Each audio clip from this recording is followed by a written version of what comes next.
Imagine you wake up, reach for your phone, and realize it's lost 15% of its charging while you were sleeping. It was just sitting right there on the nightstand, the screen was off, and you weren't even using it. Most people assume that their battery is just getting old or that they're having a defective device. But the truth is much more calculated than that. Your phone isn't just running out of power, it's bleeding it. It is performing hundreds of individual tasks every single second and every single hour that you never even authorized or, quite honestly, don't even need. And today, we are going to stop that bleeding. Hey everyone, welcome back to the South Era Network. This is Tech Talks with Husnain. Today, we're diving into the mystery of battery drain. We're moving past the myths and the app-killing rituals to look at the real reason and the actual science of why modern smartphones struggle to make it through a single day. Your phone battery isn't dying because it's old, and it's probably not even defective. Most of the time, nothing is wrong with the hardware at all. What's happening is actually much quieter than that. The reason this is so confusing is because your phone looks idle. The screen is off, the phone's in your pocket, you're not even touching it. So you assume it's in resting state, but it isn't. Modern smartphones are closer to tiny high-performance servers than they are to traditional phones. They are always doing something in the background. Here's the part most people never realize. Your phone doesn't just consume battery when you use an app. It consumes battery every time an app asks for permission to do something in the background. And in 2026, almost every single app asks your phone to do that. Emails check constantly. Social media syncs non-stop. Messaging app maintain live persistent connection to servers thousands and thousands of miles away. Cloud services upload and download data silently all the time. And location services keep checking exactly where you are. Now, individually, each of these tasks looks harmless. It's just a few kilobytes, a few milliseconds of your CPU time, right? Wrong. Collectively, they are brutal. Your phone is performing hundreds of these tiny tasks every second, every minute, every hour. Battery drain isn't caused by one big mistake or one bad app. It's literally death by 1,000 paper cuts. Now, let's talk about background apps, because this is where our intuition completely fails us. There is a common ritual people perform. They double tap their home button or swipe up and frantically flick all apps that they see are open.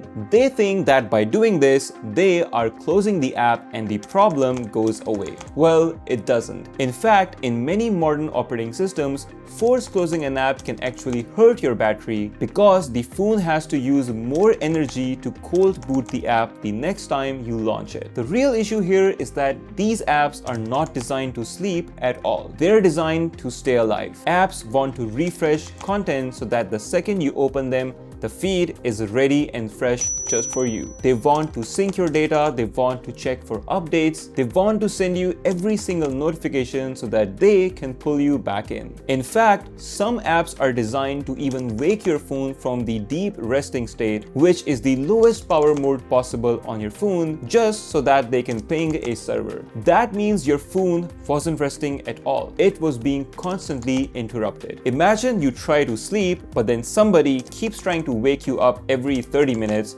or in the case of a phone, every single minute. How tired will you be when it's finally 8 a.m. and now you have to function for the rest of the day? That's exactly what your phone goes through. The operating system allows this behavior of the apps because it prioritizes responsiveness. When you open an app and it's already updated and loaded, that's not magic. That is background activity you already paid for with your battery life. Think of it like your house at night. You turn the lights off, you close the doors, you think everything is quiet. But every appliance in your house is still running. The fridge cycles, the router blinks, the water heater checks the temperature all the time. If there's a security system in the house, then it also keeps pinging the cloud and keeps uploading your footage. Now imagine adding 50 more devices that wake up randomly and shout through the house throughout the night. That is the state of your smartphone. If background syncing is a paper cut, location services are a jagged wound. This is one of the biggest battery killer on any mobile device. But it's not because GPS is evil, it's because location on a modern smartphone isn't just a satellite connection. To find you,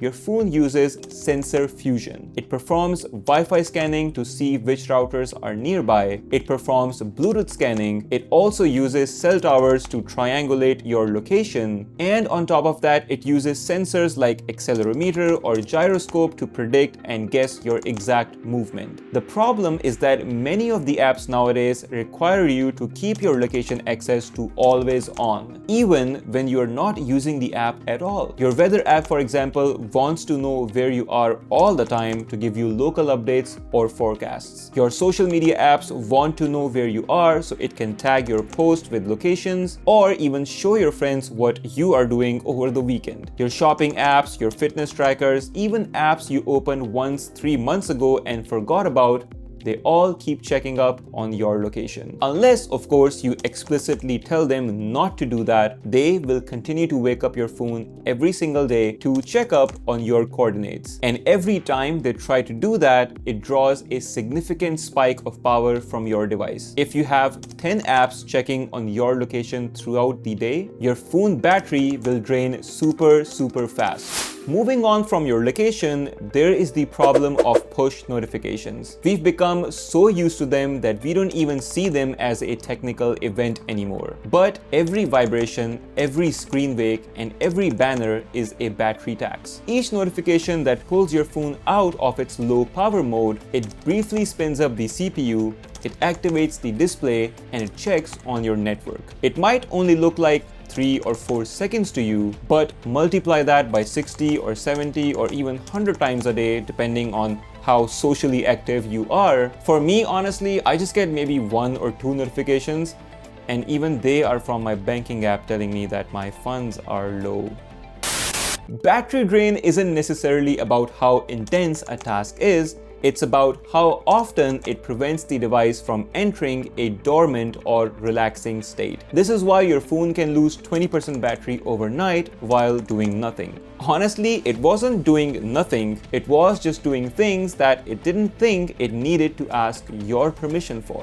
So let's talk about the solution now. What actually works to solve this problem? How do we take back control of this? Well, we need to move away from myths and move more towards the actual software control. The first fix is background app refresh. Most people never touch this setting on their mobile phone. This is the master switch where apps ask the system, can I update even when I'm not on the screen or being used by the user? The answer to that question should be no for 90% of your apps. Only apps that truly need background refresh are the ones that need real-time updates. For example, your email or maybe your navigation. Everything else from Instagram to your calculator can wait until you actually open the app and start using it. The second fix is permissions. Apps don't need constant access to your location, your Bluetooth, your microphone, or your camera. They just ask because asking is easier for the developer than explaining why they don't have it. If an app doesn't need your location while you're not using it, set it to only while using. If it doesn't need Bluetooth, turn it off. Your phone should serve you, not the advertising agency or the analytical pipelines. The third fix is notification management. Be ruthless. Turn off notification for any app that isn't time sensitive. Does your favorite clothing brand need to wake your phone up to tell you there's a 10% discount? Maybe that's important to you, turn that on, but for the most part, it isn't. So keep that off. Each app notification that you disable add minutes back to your daily battery life. The fourth fix is battery saver modes. People treat these like emergency measures for when your battery hit 10% or 5%. Battery saver modes are simply efficiency modes. They limit background activity, reduce the screen's refresh rate, and throttle the CPU slightly. They don't damage your phone, they just reduce the waste. Using these modes earlier in the day can extend your battery life dramatically without any noticeable impact on the mobile performance. Finally, we have to talk about software updates. Battery drain isn't your fault at all. Apps misbehave too. A new update might have a memory leak that causes the CPU to shoot at 100% in the background. This is why keeping your OS and your apps updated matters a lot. It's not about the new emojis or the new UI changes, it's about efficiency as well. Developers are constantly finding ways to make their apps pull less power. But there's a mindset shift that changes everything. Your phone battery doesn't fail suddenly. It is slowly consumed by invisible behavior. When you control the software and follow consistent habits, your phone lasts longer. You stop needing to replace your hardware unnecessarily, and you also stop carrying a power bank in your pocket everywhere you go. Once you see it this way, battery life stops feeling mysterious. It becomes predictable because power isn't disappearing into thin air, it's just being spent whether you notice it or not. And it's high time that you decided how that currency is being spent. And that's it for today's video. If your phone or your battery is also struggling to stay alive, try these steps and let me know in the comments which ones work for you. If you like the content, make sure to press that subscribe button and also press that bell icon. And on top of that, keep your devices charged so that you can watch our content as soon as it comes out. I'm not gonna lie, but my phone just showed me battery's low. I think that's my sign to get out of here. See you in the next one.